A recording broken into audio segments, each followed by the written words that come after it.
A Vision Splendid by Victor James Daley. Half waking and half dreaming, while starry lamps hung low, I saw a vision splendid upon the darkness glow. The capital Australian, with waving banners plumed, a shining flower of marble magnificently bloomed. Beside a snow-fed river 'twas, built in fashion rare upon a lofty mountain, all in a valley fair. The stately ships were sailing, like brides with flowing trains, to seek its secret harbour amidst Australian plains. And all around it flourished luxuriantly free, the giant gum and mangrove, the crimson desert-pea. And I beheld a building that made a stately show, the National Australian Head Poetry Bureau. I gazed upon that building with trembling joy, aghast. The long-felt want of ages was filled, I thought, at last. No more the native poet need wildly beat his head for lofty lyric measures to buy him beer and bed.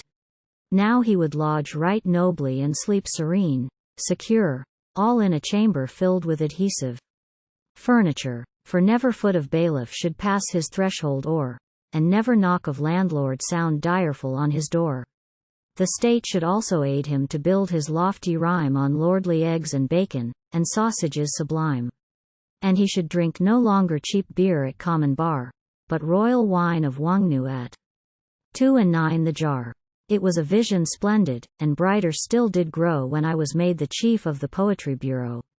They clad me all in purple, they hung me with festoons, my singing robes were spangled with aluminium moons.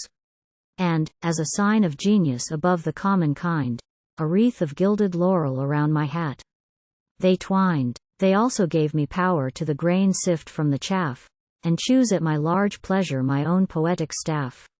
Then straightway I appointed to chant by day and night, the brilliant young Australian who sang The Land of Light.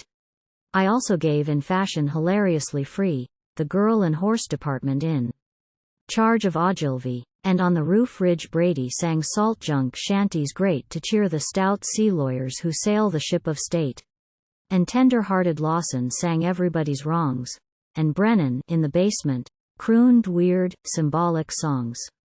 And on the throne beside me, above the common din, he sang his songs of beauty, my friend, the poet Quinn. Our own Australian artists made beautiful its halls, the mighty steeds of Mahony pranced proudly on the walls.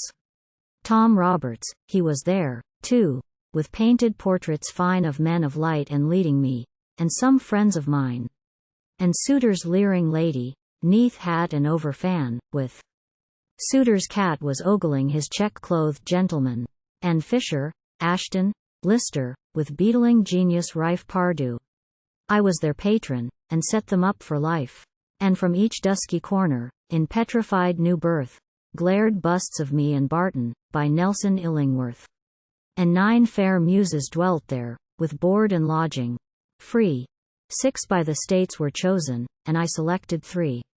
And there we turned out blithely Australian poems sound, to sell in lengths like carpet, and also by the pound. For Paddy Quinn, the statesman, had made a law which said that native authors only on pain of death be read. Oh, brother bards, I grieve that good dreams do not come true. You see how very nobly I would have done to you. But, the vision vanished, and took away in tow the National Australian Head Poetry Bureau.